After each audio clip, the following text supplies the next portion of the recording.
Magandang araw mga kasaw, mga kasawlo.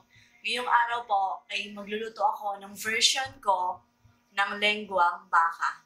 Wala po tayong dila ng baka, kaya yung laman ng baka na lang. Pakuluin po natin ang ating baka. At ito po ang mga kailangan nating ingredients. Bawang at sibuyas, Alaska evaporated milk, Campbell's cream of mushroom, Nestle cream or all-purpose cream, whole corn, tsaka mushroom.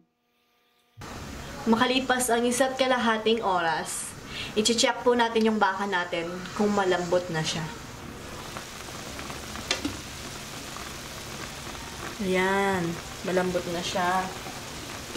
Tapos i-cool down natin siya ng mga 15 minutes. Ihiwain natin siya ng maninipis lang. Papakita ko po sa inyo. After 15 minutes, ihiwain na po natin siya. Ganito po kanipis. Ganito po, oh.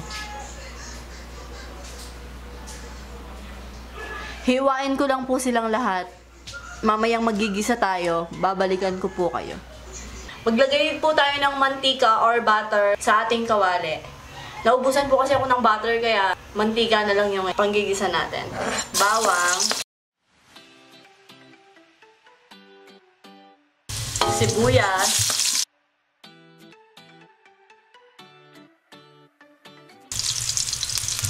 at isunod natin yung ating baka.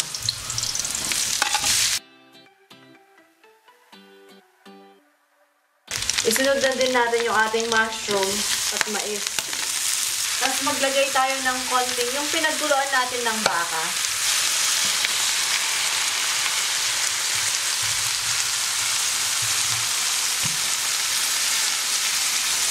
Haluin lang natin siya ng mabuti.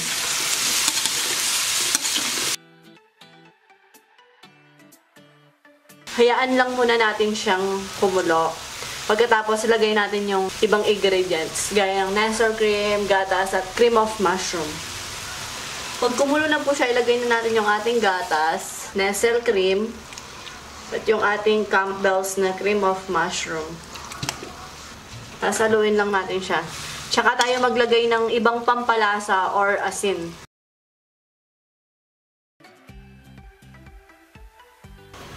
Maglagay tayo ng asin.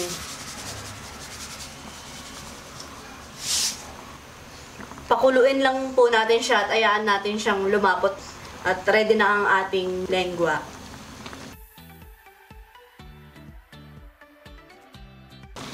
Ayan, malapot na yung ating sauce. At luto na po ang ating lengua. Mukbangan na! Maraming salamat! Paalam!